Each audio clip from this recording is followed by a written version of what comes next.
where Clint currently was. He described how he and the rest of the team had come into contact with what the locals referred to as stalkers. They'd eventually managed to fend them off, bring Clint and the rest to safety.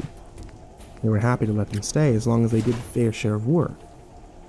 He further explained the island that they were on.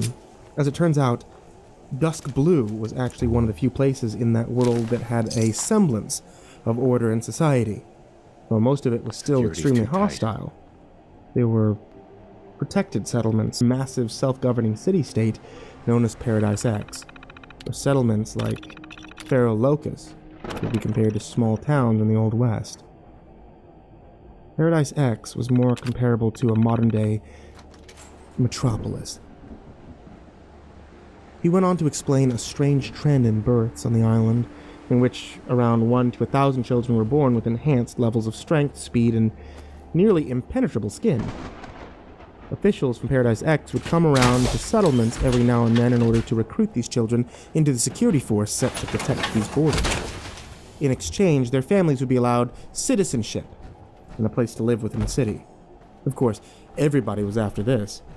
This resulted in a lot of questionable moral decisions when it came to children. Clint then asked about all the stuff that had happened before they were rescued, all the weird shit, and apparently Slade just sighed and told him not to worry about it. He didn't have the answers either.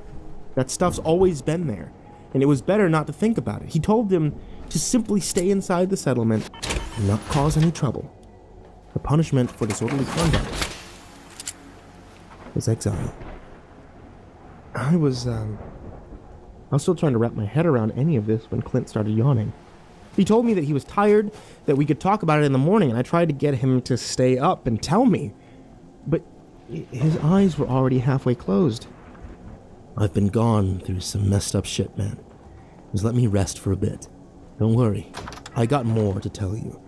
Spent 7 years over there, for Christ's sake. He said, obviously drowsy. Yeah, fine. Look, you could take the guest room, I told him.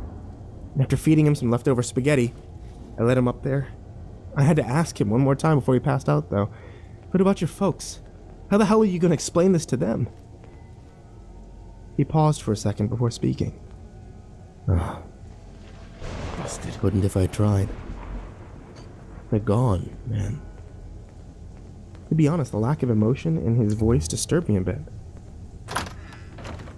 No shit, I'm sorry, was all I could utter out. He just let out a forced chuckle and said, "What are you sorry for? You didn't do anything."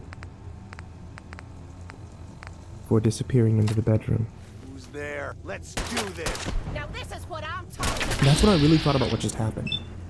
If Clint's been telling me the truth, then that's horrifying to think about. And I guess I'll have another update when he wakes up. To be continued.